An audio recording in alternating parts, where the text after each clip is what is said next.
Full ഓണത്തിന് വിളവെടുക്കാനാണ്. ഞാൻ ഓരോരോ ടൈം ആകുമ്പോഴത്തേക്കാണ് ഓരോ കൃഷി ചെയ്യുന്നത്. അതനുസരിച്ച് അന്നേരത്തേക്ക് നമുക്ക് സാധനങ്ങളെല്ലാം കിട്ടും, വിലയും കൂടുതൽ കിട്ടും. പിന്നെ ഇതിപ്പോൾ ഇങ്ങനെ ചെയ്തേക്കുന്നത് തോനെ പയറിട്ട് നട്ടേന്ന് വെച്ചാൽ എനിക്ക് കൂടുതൽ ഇല എടുക്കണം. പയറിൻ്റെ ഇല, പയറിനെക്കാട്ടിലും ഗുണം പയറിൻ്റെ ഇലക്കല്ലേ. അതുകൊണ്ട് ഒത്തിരി നിരത്തി കൂട്ടത്തോടെ നട്ടാൽ അന്നേരം ഇല പിച്ചെടുക്കാൻ ഒരു തണ്ടോ രണ്ട് തണ്ടോ അതിനകത്ത് നിർത്തിയേക്കുകയും ചെയ്യും. അങ്ങനെ ഓണക്കൃഷിയാണ് നടാൻ പോകുന്ന 18 മണി വലിയ പയർ, മീറ്റർ പയർ വെള്ളത്തിൽ പോയിട്ട് വെച്ചതാണ്. ഇത്രയും പയർ ഈയത്ത് നടാൻ പോവുക. മീറ്റർ പയറാണേ വല്ലൂത്. കമ്പിൽ കുത്തി കുത്തി ഇണം ഇണം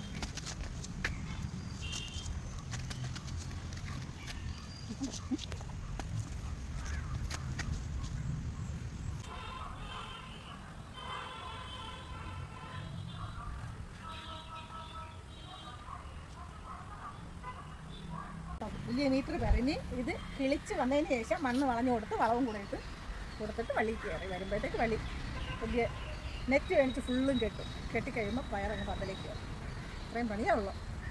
വലിയ മീറ്റർ പറഞ്ഞ് ഇത് കിളിച്ച് വന്നതിന് ശേഷം മണ്ണ് വളഞ്ഞു കൊടുത്ത് വളവും കൊടുത്തിട്ട് വള്ളി കയറി വരുമ്പോഴത്തേക്ക് വള്ളി വലിയ നെറ്റ് മേടിച്ച് ഫുള്ളും കെട്ടിക്കഴിയുമ്പോൾ പയറങ്ങ് പന്തലേക്ക് കയറും. ഇത്രയും പണിയാവുള്ളൂ. അതും കുറച്ചിത് വെള്ളക്കാന്തേരി മഞ്ഞളിത് മട്ടേൻ്റെ ബാക്കി കിടന്നത്. ഇനിയിപ്പം ഈ കാന്താരി നിത്യവഴുതനയും കൂടെ അങ്ങ് നടും.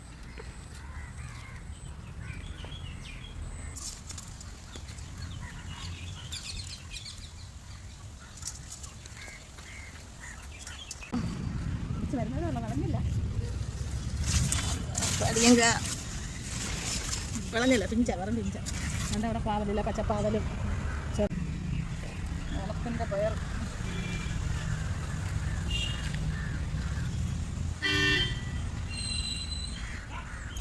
ഉപ്പന്നാ തകരയാണ്, നല്ല ഗുണമുള്ള ചീരയാണ്. ഇതിൻ്റെ ആയി വന്ന് ഇപ്പം ഉണക്കായതുകൊണ്ട് ഇപ്പം മഴ തുടങ്ങിയിട്ടുണ്ടല്ലോ. പിന്നെ ബന്ദി ഫുള്ള് ബന്ദി മഴയത്തെല്ലാം മറിഞ്ഞ് കിടക്കുന്നു. ഫുള്ള് അതുകൊണ്ട് ആ 4 സൈഡ് ബന്ദി കൃഷി. അതുകൊണ്ട് അവിടെ ഫുള്ള് പയർ. ഓണത്തിനുള്ളതാണ്, ഇതെല്ലാം ഓണത്തിനുള്ള പരിപാടിയാണ്.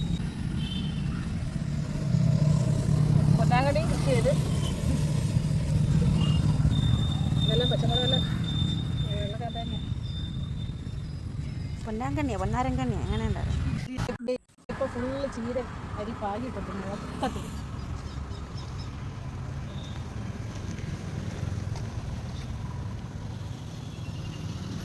ഫുള്ള് ചീര വേണ്ട അങ്ങനത്തെ അത് ആ സൈഡിൽ കൂടെ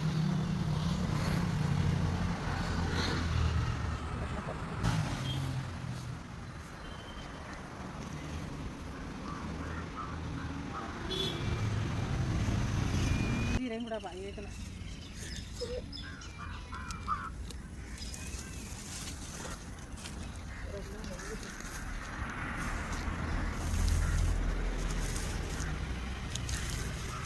ഫുള്ള് ഇനിയിപ്പോൾ അത് ഓണത്തിനുള്ള പരിപാടി. ഇതിനിപ്പം മഴയ്ക്ക് മുമ്പ് ഒരു 10 ദിവസം ഉണ്ടല്ലോ, അന്നത്തെ ഇച്ചിരി കൂടെ മേളിൽ കയറും.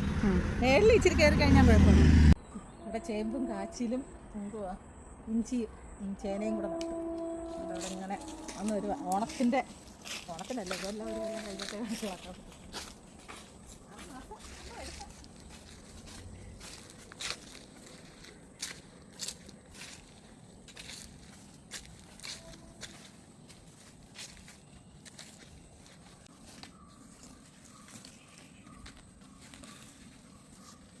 ഇതെല്ലാം ചെയ്യണം.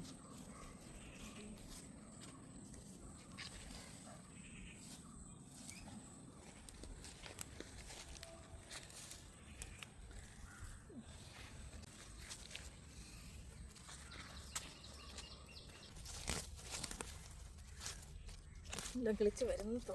ഈ അയ്യത്തെ കൃഷി കഴിക്കുന്ന ചേമ്പ്, ചേന, ഇഞ്ചി, ഈ കാച്ചിൽ, ഈ 4 ഐറ്റം. ഓക്കെ, നമുക്ക് ഇഞ്ചി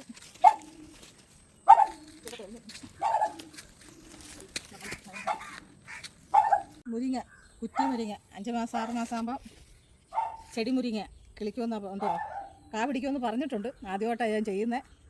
നോക്കാം, ആദ്യമായിട്ട് ചെയ്യുന്നതുകൊണ്ടേ അത്ര ഒരു പിടുത്തമല്ല. 6 മാസം ആകുമ്പം കാ പിടിക്കുമെന്ന് പറഞ്ഞിട്ടുണ്ട്.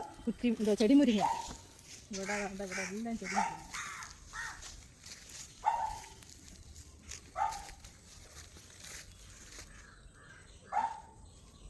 കഴിയുമ്പോഴത്തേക്ക് കാടെല്ലാം തെളിക്കണം. കപ്പളം. ഇത് റെഡ് ലേഡിയ. അവിടെ എല്ലാം വെച്ചേക്കുന്നത് റെഡ് ലേഡിയ. ഇവിടെ നട്ടേക്കുന്നത് ഉണ്ട്. ഇതിനകത്ത് പൂ വന്നു. അതുപോലെ ഇതും 6 മാസത്തിനകം പിടിക്കുമെന്നാണ്. അതിനകത്ത് പൂ വന്നു. മുരിങ്ങയും പിടിക്കുമായിരിക്കും. ഇത് എത്ര മൂടുണ്ട് ഇവിടെ? റെഡ് ലേഡി ഇവിടെ 12 മൂട് വെച്ചോളൂ. പരീക്ഷണം ആദ്യത്തെ. മുരിങ്ങ അതുപോലെ അത്രയും ചെയ്തോളൂ. മുരിങ്ങ റെഡ് ലേഡി എല്ലാം കറക്റ്റാണോ എന്ന് നോക്കിയിട്ട് പിന്നെ അടുത്ത് തോനെ കൃഷി ചെയ്യാമെന്ന് വിചാരിച്ചു.